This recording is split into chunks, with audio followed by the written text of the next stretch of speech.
god, why are you guys so far away? Like, come closer. Hi guys, for those of you who are new to my channel, my name is Wajihat Bankole and welcome to my channel. And for those of you who've been here, welcome back to my channel and welcome to today's video, where I'm going to be giving you guys some fall recommendations and also sharing my fall TBR, because baby, it's fall season. Oh my god, I kind of have a love and hate relationship when it comes to fall.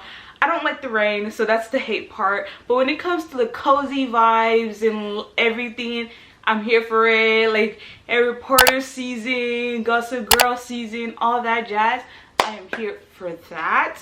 But everything else, I'm not. Okay, I am not. Anyways, this is a very fun video and this is my first time ever filming a video like this. But I wanted to share some good books that you could read in the fall, some books that give off cozy vibes to me, some books that I love and they're my all-time favorite. I want to share them with you. So just first, we're going to start with the fall recommendations, then we're going to go into my TBR and my new releases anticipation reads. Then we're going to go into that one last. But first, let's start with the recommendations. I've broken them down in the categories that I think they go in. If I'm wrong in some of these categories, bear with me, I'm sorry. So let's get into it. We're going to first, I have some notes on my note tab because I be forgetting, okay? I have short time memory, okay? Don't come for me. Okay, we're going to first start with YA, mystery, and thrillers. And I have some good ones for you guys. Okay, the first one is Then She Was Gone by Lisa Jewell. If you know me, you know I love Lisa Jewell, okay? She's the queen of like mystery thrillers. She knows how to pull you into her story. The plots are always so good and always so like intriguing, and like it has you on your toes. Like, are you kidding me? In this book, we follow Ellie and her mother Lauren and her tutor Noelle and this guy named Floyd. Okay, so Ellie was this perfect, you know, teenager. She always wanted the best for her education. So her family were kind of like, I guess like, so like they were a middle class family, but Ellie was doing bad, and I think in math or English, I'm not sure, one of those two. So she asked her mother for a tutor. So she had exams coming up, so she asked for a tutor so she could be able to pass her exams. So that's where Noelle comes in, and Noelle becomes her tutor. And then one day, Ellie tells her mom that she's going to the library to study because her exams are coming up. So she leaves the house and then she goes missing. She doesn't come back. Her mom was worried. Everyone was worried. They could not find Ellie. Where is Ellie? Like, where'd she go, you know? And this took a toll on her family to the point where it broke her family up. Like, her mom and her dad got a divorce because her mom kind of shut down after that. This book just took a lot of turns. This book was crazy. And then years later, her mom meets this guy named Floyd. Floyd had a daughter named Poppy, and Poppy looks exactly like Ellie. And her mom, Lauren, is like, why does this stranger, this kid I've never seen before, looks exactly like my daughter? And that's where things starts getting crazy. We uncover some really sickening twists, and you're gonna have to read this book to really find out the full jazz of this book. But it was so good. The just adrenaline of like trying to figure out where Ellie is, the like, and the hope that Ellie is still alive, like that ate me up. Like, I ate this book up, and I definitely recommend this book. It was amazing. Another recommendation in this category is the entire series of The Good Girl's Guide to Murder series. I love the series. As a whole, the series is a 5 out of 5. Okay, so in this book, we follow Pip. Pip is like I think she was 17 at the time when she started this like journey. For her senior project, they were supposed to do like I think like a project for senior year. There's this murder mystery that Andy Bell was killed by her boyfriend Sal Sai, and Pip decided to discover the truth because she believes Sal wasn't the killer. So she decided to do her project on that, and Pip has always been like obsessed with crimes and like murder mysteries and everything. So this was something fun for her to do, but something fun and something that was supposed to be harmless turned into so much more. And then in the process of like solving this crime, so many like secrets were revealed, especially in the town, and so many people that are deemed as good people were brought into the light as actually bad people. But I just like this series as a whole because you get to see how like Pip grows from this, like how like solving these crimes, like in the other two books, how like solving these crimes, they affected her in the long run. And then in the third book is where we see Pip actually snap, and I think it actually just ties the book together because it shows you like, you know, how these things can just push someone into like having a psychological like breakout. So I really do recommend this entire series. I feel like this is the perfect season to read them. Oh, and don't get me started on Ravi. Ravi is the ideal book boyfriend. He had Pip's back to the end. I am telling you right now, this man was a true ride or die. Oh my god. And I think in the third book we really get to see the love that Ravi have for Pip, like the love and the care, and he just wanted her to be okay because he knew the love. The ending was just crazy. Like, please read this series, please, I'm begging you, read this series. Like, if you haven't read this, like, just read it, just read it. Don't question me, nothing. Read the damn series right now. Go get it. If you don't have it, order it right now. Like, I'm telling you right now, do it. That just took a turn. Too excited. Yeah, okay, calm down, girl pop. Let's get into the adult mystery slash thriller books, and I have some good ones for y'all. Verity by Colin Hoover. Oh my god. So we follow Lowen and Jeremy. Lowen is an author, and Jeremy is the husband of a famous author named Verity. So Lowen was kind of going through a rough patch with her books, and they weren't doing well. So she was like broke. Her mom had just died, so she needed money. So she meets with Jeremy, and Jeremy's wife was in a coma or something, or she wasn't talking, I forgot, Verity. And Jeremy hires Lowen to finish up Verity's series that she was working on at the time. So Lowen had to like move into the house where Jeremy and his non-responsive wife Verity and where their child was living. And she moves in, and she gets access to Verity's office because she needs to see all the manuscript and everything, or all the, like, you know, books she's written. So while she's doing that, she finds a manuscript written by Verity, themes that were very sickening and just crazy. And at this point, this book was really just trust issues. There was a big trust issues with this book because you just don't know who to trust, you don't know who to believe. It was just amazing. Okay, The Last Thing He Told Me by Laura Dave, I rated this one a 4.5, but she was so good. So in this book, Owen, Anna, and Bailey. Owen is the husband, Anna is the wife, and she is the stepmother to Bailey. So Bailey is Owen's 16-year-old daughter that he had in a previous marriage before he marries Anna. So on a normal day, Hannah receives a letter, like a little, not even a letter, a little note from a little girl. And in that note, it says, take care of her.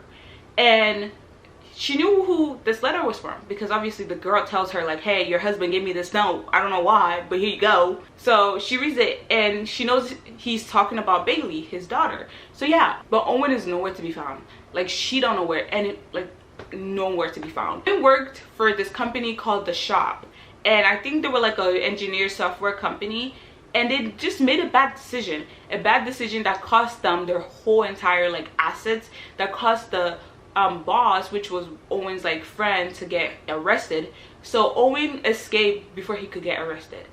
Then Anna and Bailey decided to play detective and try to figure out who Owen was. They noticed some weird things about Owen, like for example, his name wasn't really even Owen, all that, and like all that 360. So while they're in this journey, they discover some really like weird truth. This book was really good, and it was just very like captivating and it's just like you really just want to know where Owen is and you know what happened, you know. Romance. Oh, this is the fun one. Okay, so we're gonna first start with one of my all-time favorite books, Archer's Voice by Mia Chardin. So in this book we follow Archer and Mia. Archer lives in this small town, and he went through a tragic accident when he was younger, which caused him to lose his voice, so he can't talk. And then so Mia lost her dad in a robbery where her dad actually got shot during this robbery. So while going through all the grief and everything, it was just really hard to be in the town. Felt suffocated, so she decided to just pack her bags and leave for like a couple of months. So she decided to go to Pilong's Maine, which is Archer's town. Anyways, then she meets Archer. For some reason Mia felt drawn to him, like really drawn to him, and that's where their love story starts. They start finding ways to communicate with each other. I really do recommend this book. I love this book. Book Lovers by Emily Henry. The book follows two sisters, Laura and Libby, and Charlie, which is the love interest that comes later on in the book. So Laura is the oldest, and she is an agent for like authors, and Libby is her little sister. She is married with kids. In the time of this book, she's like pregnant. Nora is known to like, she's a workaholic. Her life is work. Libby and Nora have this very loving relationship, but Nora always had to play the mother role because then their mother died. So then she always had to take care, even when their mom was alive, she always had to take care of Libby. In the book, so Libby, she brought up this like fun trip idea for both of them to go to Sunshine Falls, and has like a bad luck at meeting like guys or like finding love. So Libby wanted her to find someone.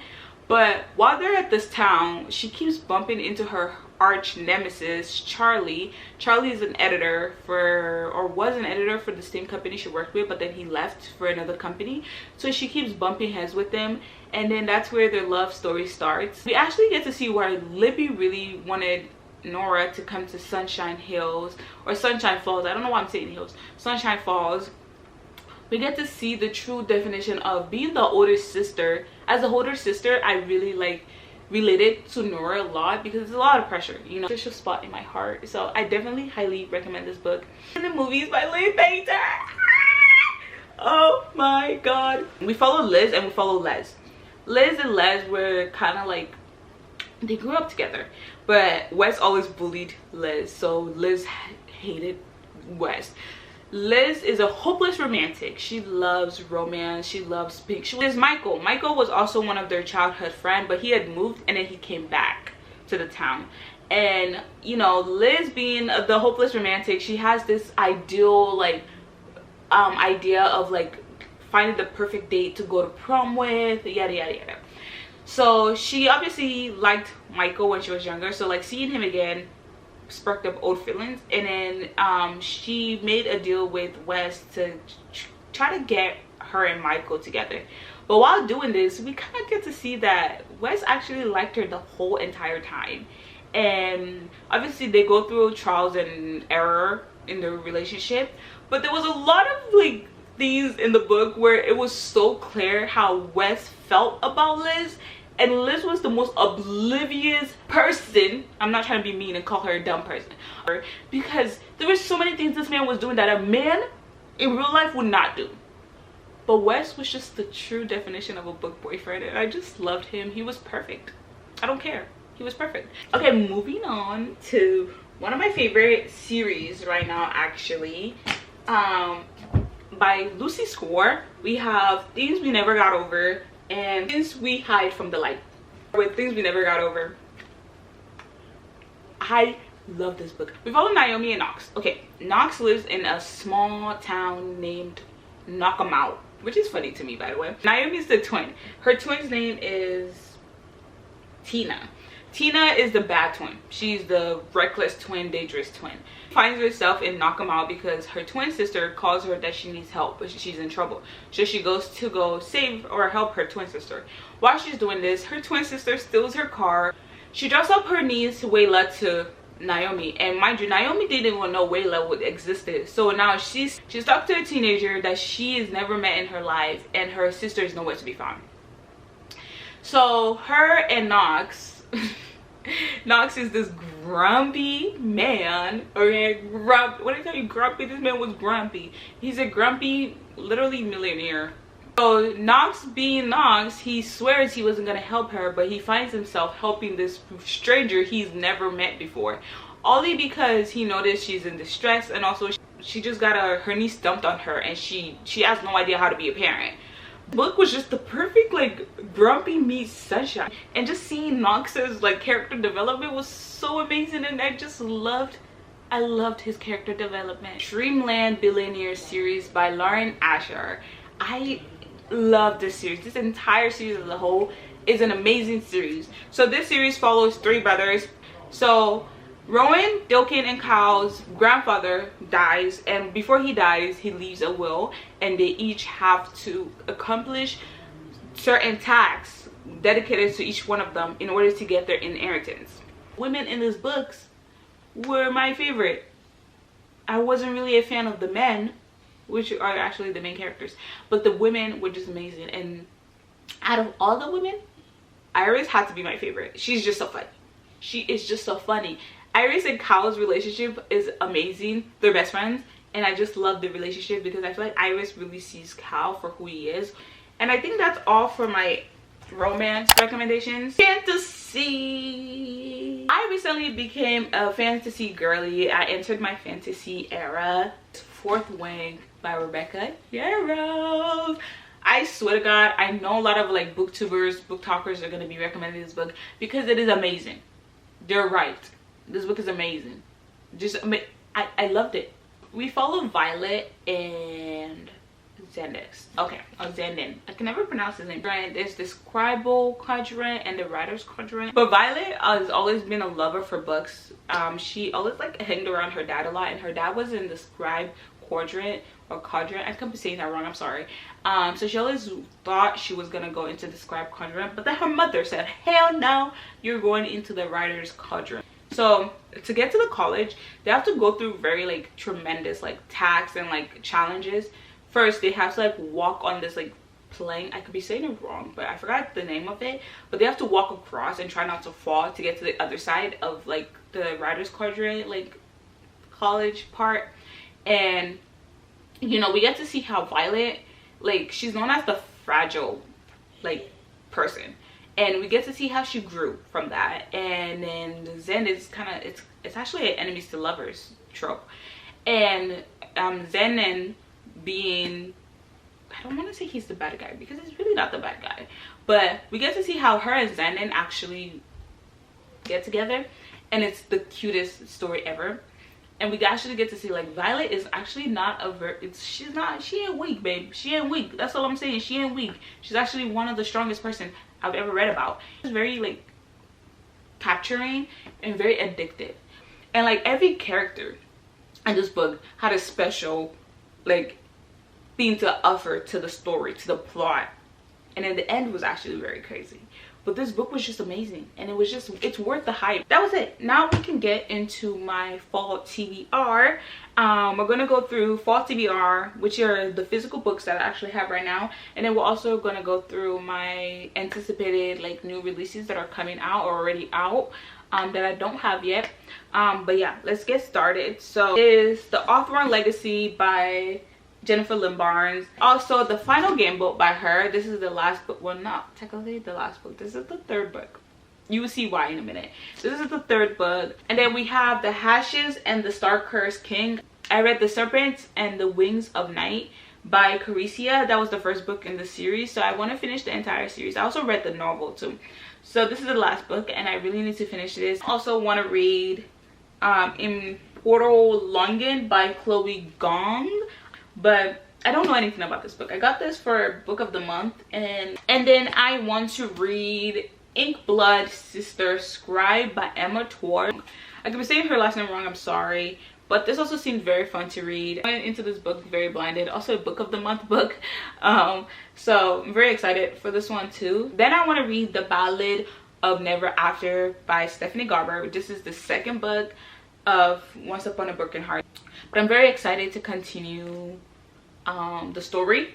But yeah, now let's get into the new releases, the ones I have, and some I only have a few, but most of them is like I'm gonna put pictures. This one is The Brothers of Awthorne by Jennifer Lynn Barnes. This is why I said that Final Gamble wasn't the last book, because she brought out this book and I was like, oh, I thought the series was over, but I guess not. So I'm very excited for this one. Yeah, one of my favorites, Things We Left Behind by Lucy Score. This is the last book of the Things We Never Got Over series. This is actually signed, okay?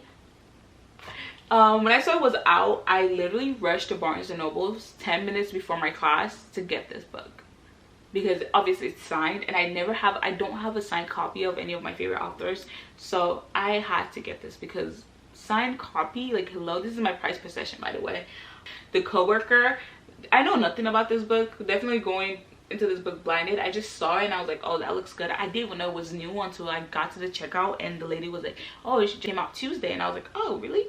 So I'm very excited for this. And then I have The Last Letter by Rebecca Yarros. I've been seeing this around. I heard it was kind of sad, so I'm very excited. I Am Flame by Rebecca Yarros, obviously #1 on my top list. I actually have this pre-ordered. This comes out in November. I don't know a specific date, but I know it comes out in November and I'm very excited. I am like literally just waiting, like, gimme. And then we have Rootless Vows by Rebecca Ross. This is the second book of Divine Rivals. I think this one comes out in also in November or December, I could be wrong. Curse of True Loves by Stephanie Garber. This is the third book of the Once Upon a Broken Heart series. So that is all the new releases that I kind of are on my radar, like on my top list. I hope you guys really like this video. I had so much fun filming this video. My floor looks a mess now, but I love that. I hope you guys got some really good recommendations. Let me know in the comments below if you've read some of these books, your thoughts on them. If you haven't and you want to read these books, let me know what you're more excited about for these books. Let me know if you're excited for any new releases. What new releases are you excited about? Don't forget to like, don't forget to subscribe. I love you guys. I appreciate you guys. Thank you for always supporting me. Thank you for always being here, and I'll see you guys in my next video. Stay blessed, stay beautiful, and bye.